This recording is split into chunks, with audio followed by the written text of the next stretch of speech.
Έλενα και Τόνι τελικά θα σανηθούν.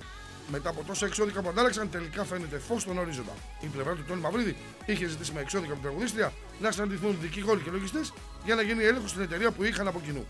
Η συνάντηση δεν έγινε και η Έλληνα Παπαρίζου έστειλε εξώδικο. Η Έλληνα Παπαρίζου και η πλευρά της δεν πήγαν στη συνάντηση που είχε ζητήσει με εξώδικο ο Τόνι Μαυρίδης. Έστειλαν όμως δικό τους εξώδικο. Και σε αυτό η Έλληνα Παπαρίζου ξεκαθαρίζει ότι επιθυμεί το διαχειριστικό έλεγχο και στις επόμενες ημέρες θα προσκομίσει όλα τα έγγραφα και τα στοιχεία που απαιτούνται για να γίνει ο διαχειριστικός έλεγχος. Ήταν σήμερα να γίνει ακόμα μια συνάντηση μετά το εξώδικο του κ. Μαυρίδη με την Έλληνα Παπαρίζου με την πλευρά της. Όχι ακόμα μια συνάντηση, η μία και κυρίαρχη συνάντηση για το διαχειριστικό έλεγχο. Η οποία δεν έγινε. Για το διαχειριστικό έλεγχο της εταιρείας που συμμετέχει ο κ. Μαυρίδης. Όχι, δεν έχει γίνει αυτή η συνάντηση, τουλάχιστον μέχρι σήμερα δεν έχει πραγματοποιηθεί. Είναι αλήθεια ότι σας έστειλαν εξώδικο? Έχει στείλει ένα εξώδικο, ναι. Δεν μπορώ όμως να αναφερθώ στο περιεχόμενο του εξωδίκου, δεν θα το ήθελα. Απλά σας λέω ότι σε κάθε περίπτωση ο διαχειριστικός έλεγχος θα γίνει. Και από ό,τι καταλαβαίνω και η κυρία Παπαρίζου το επιδιώκει αυτό.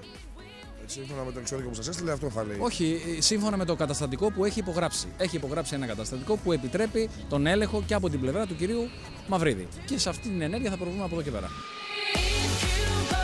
Το αποκλειστικό ρεπορτάζ του δελτίου του Σταρ επιβεβαιώνεται. Η απέτηση της πλευράς Τόνι Μαυρίδη ήταν μία.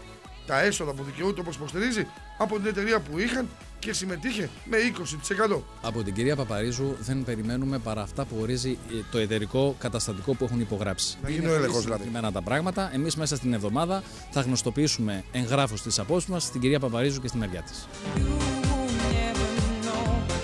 Μετά από τόσα εξώδικα, η συνάντηση των δύο πλευρών θα γίνει μετά τις 13 Μαΐου. Είτε παρουσία και της ίδιας της τραγουδίστριας, είτε μόνο των δικηγόρων και των λογιστών. Και αυτό για να μπορέσει να γίνει ο διαχειριστικός έλεγχος στα βιβλία της εταιρείας.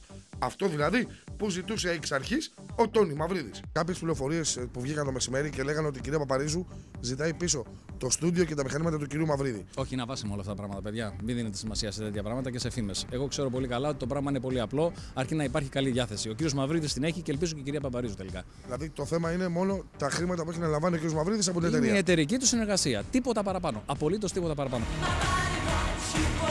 Το ραντεβού θα οριστεί μετά την επιστροφή της Έλληνας από τη Σουηδία και ανάμεσα σε δικηγόρους και λογιστές θα γίνει ο διαχειριστικός έλεγχος, το μοίρασμα των υπόλοιπων περιουσιακών στοιχείων και θα υπογράψουν σε ένα κομμάτι χαρτί το τέλος της κόντρας τους αλλά και της μεγάλης αγάπης που έζησαν.